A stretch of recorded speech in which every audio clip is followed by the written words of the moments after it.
Hello, welcome to Sarah Overbooked. I am Sarah, and today I'm going to do some more not so recent reads. I'm falling behind on my reviews. Didn't do October, I haven't done November, but I have these 5 books from earlier in the year that I haven't done yet either, so I figured I'd start there and work my way back. So the first one, I don't even remember when I read it,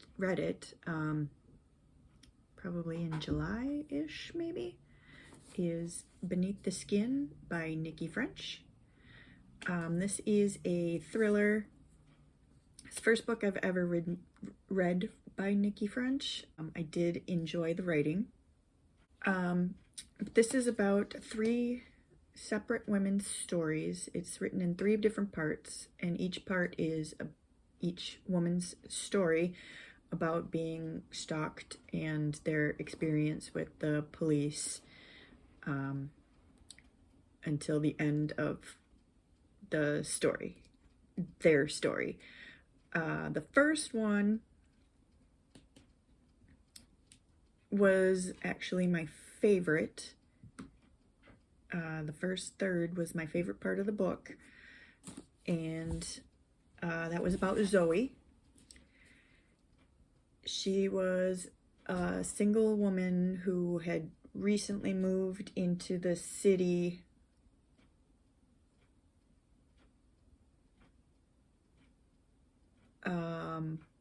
after the death of her mother.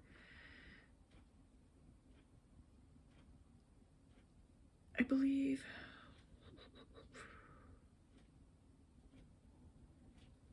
But basically we follow Zoe through her life. She's a elementary school teacher, and we follow her through her life as the stalking starts and gets worse, and her experience with the police through that, and it leads her into a downward spiral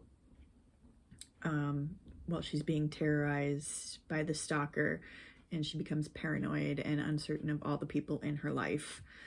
I did enjoy that third of the book. The second third was Jenny's story. Jenny is a wife and mother who is unhappy in her marriage.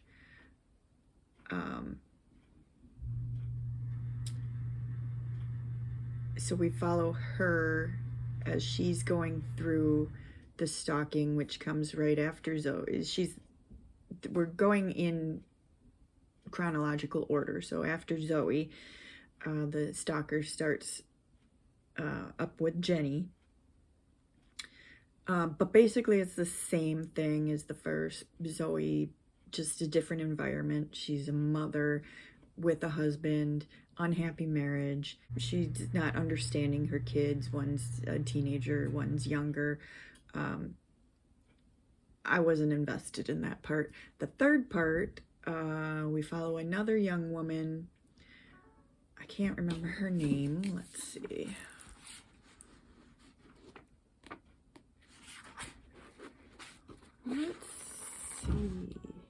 Nadia. We follow Nadia.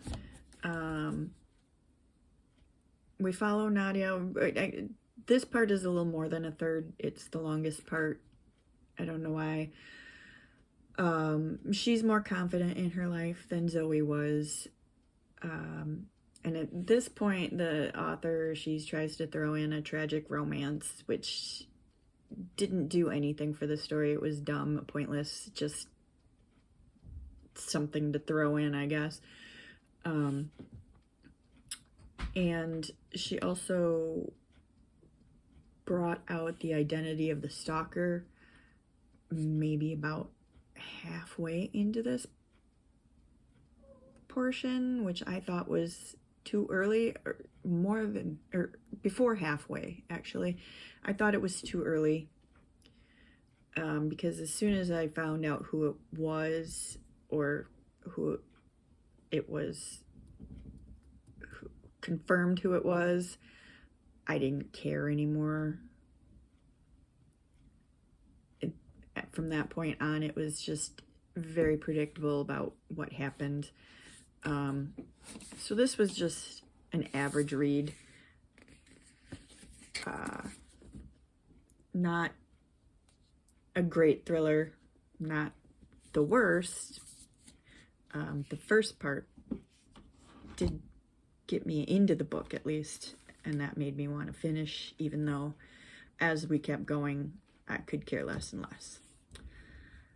So, all right, next book is going to be an arc I read by Quan Berry. It was the first book I read by her, and that was The Unveiling, her new one, which just recently was released. So The Unveiling is about, well, it follows Stryker, who is a location, what do they call her?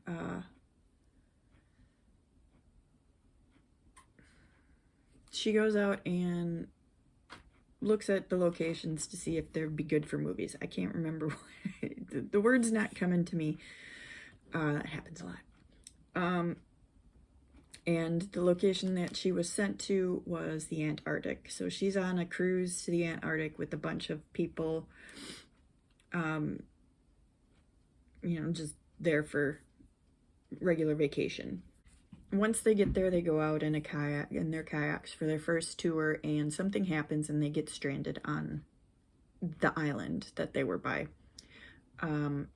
This is a cosmic horror type At the Mountains of Madness-esque book. I didn't enjoy At the Mountains of Madness, so it kind of came over to this. I didn't really enjoy this one either. It took me a while to read.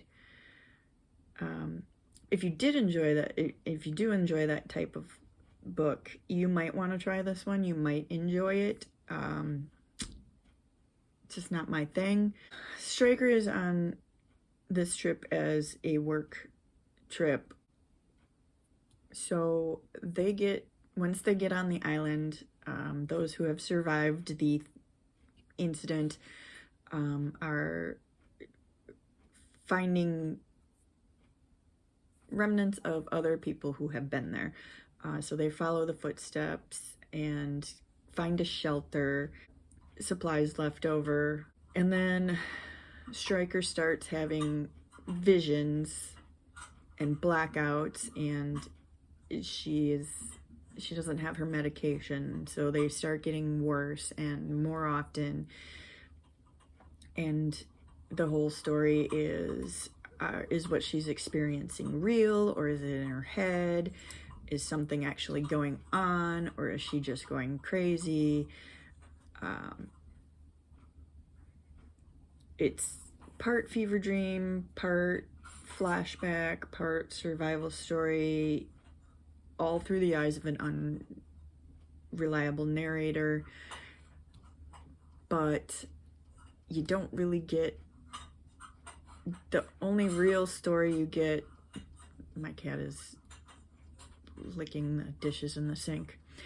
The only real story you get the full story for is the backstory. You don't really get the full, it lost me about halfway through, and I never really got back to it. But yeah, if you like cosmic horror, you like that type of At the Mountains of Madness-esque Lovecraftian story, you might want to try this. It just wasn't for me.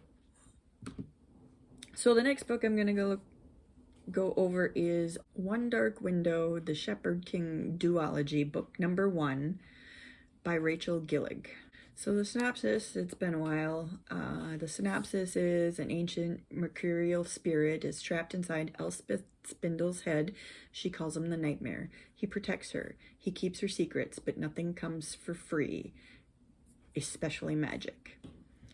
I was going to read this duology as part of a read-along, but I didn't get it from the library in time, so when it came, I just ended up reading it anyway. I knew nothing about this. I just thought it would be fun to do the read along. And I didn't know it was a romantasy until I actually got it in hand and started reading. But by then I had already been a couple of chapters in, so, you know, in for a penny, in for a pound, I just kept reading. I was actually pleasantly surprised about this book because I enjoyed it. But there isn't a ton of romance in this book. In this one, we follow Elspeth, and when she was young, she absorbed a spirit who he resides inside her head, and she's been hiding that fact since it happened. I believe she was like 9 or 10, young.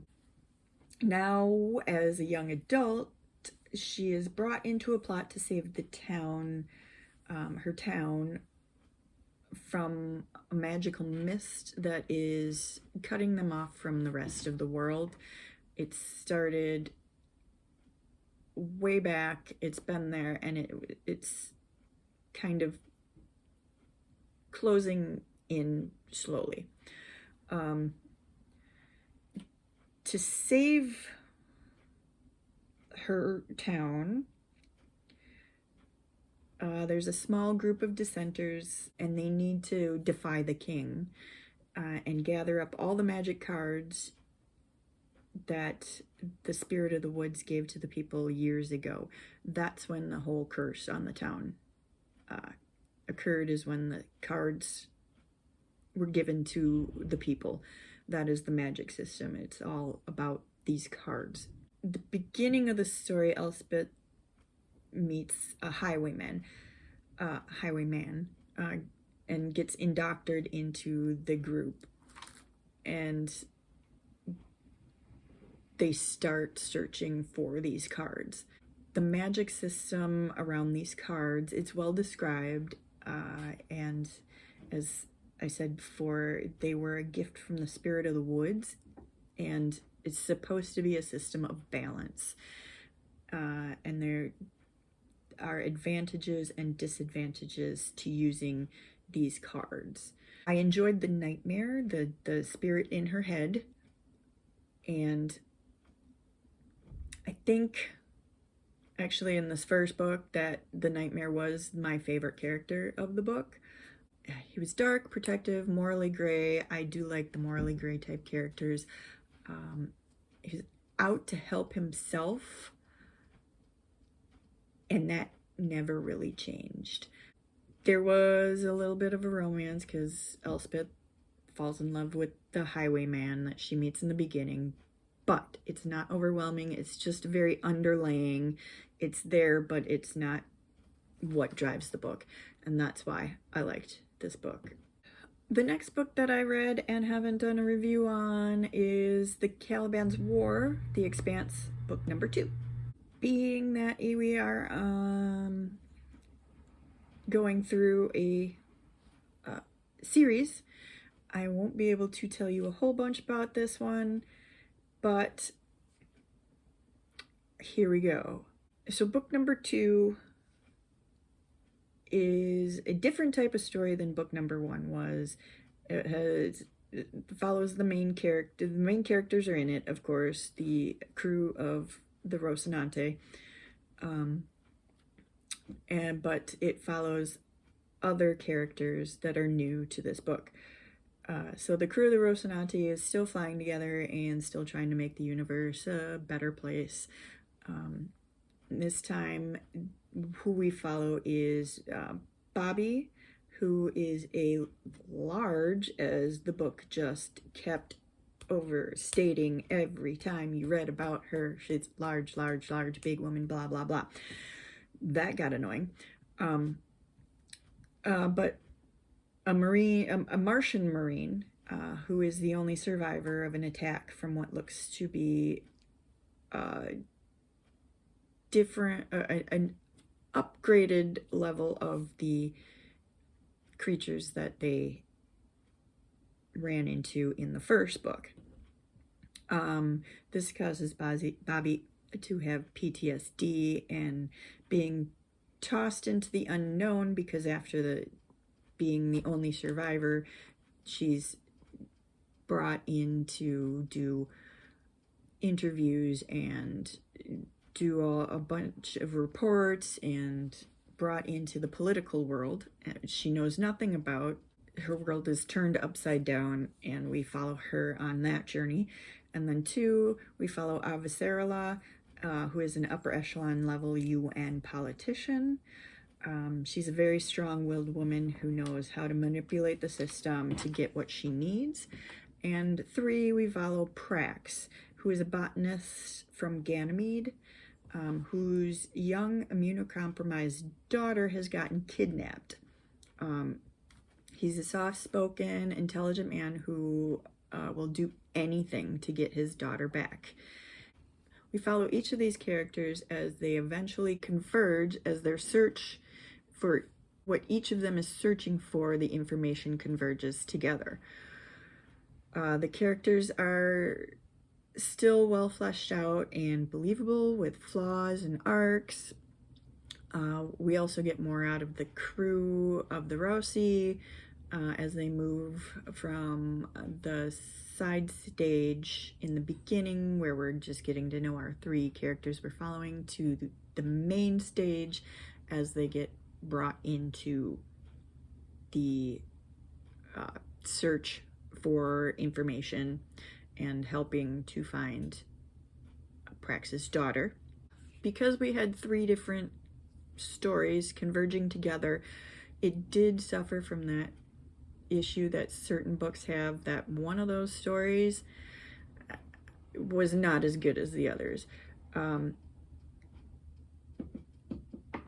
And for me, that story was Bobby's. That one just seemed to languish. She was stuck in her PTSD and wasn't comprehending fully what was going on around her so long that it kind of got annoying to read about. And at the end, she found herself, but if I had to read one more time about how large of a woman she was, that was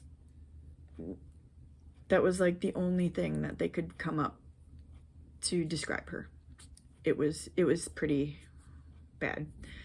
And the end was a huge cliffhanger, because they knew they were going to do 3 books. They had the contract for 3 books, and this is book number 2, so obviously a cliffhanger to get you to go and read book number 3.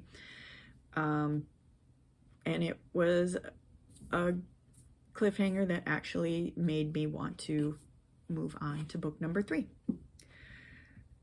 And then the last book that I'm going to go over in this not so recent reads video here is going to be Two Twisted Crowns, the second book in the Shepherd King duology by Rachel Gillig.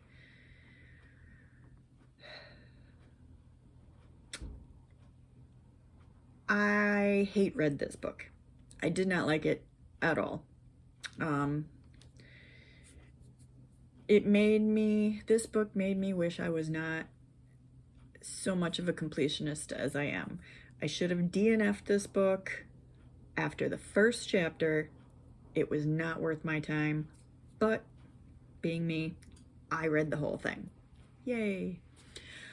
So instead of a single POV like the first book was, this book switched between 3 different POVs, none of which I cared about.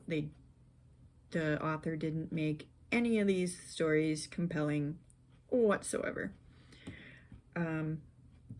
There was an out-of-the-blue romance that was not even in the first book. It just showed up in the second book, and it was half of the book. But it didn't have anything to do with an actual storyline, and so it made it absolutely pointless to have this in the book. There were no stakes in this book. The story was 100% predictable. The characters that I enjoyed reading about in the first book were flat, boring, awful, and the ones that were introduced into this book were even worse. So the actual continuation of the story in the first book about the Providence cards was maybe about 100 pages long. It was a short story at the most, written into this, how long was this book? Written into this 437 page book.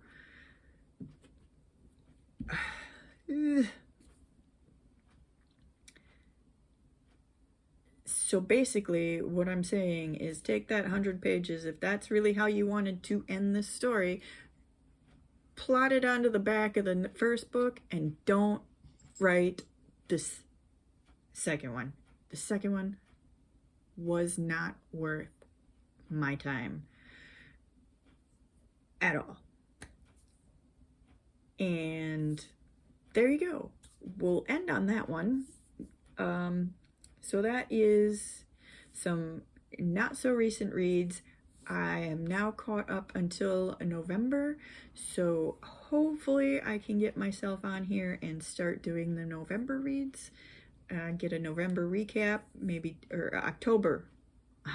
October, I didn't do October. So hopefully I can get on here and start doing October recap, November recap, and then I'll be caught up. So anyway, that's it. Have you read any of these books that I went over? Are you interested in any of them now? Let me know down in the comments, and if you made it this far and would like to leave a comment but don't have anything to say, put a cat emoji in the comments for me, and I will see you next time. Bye.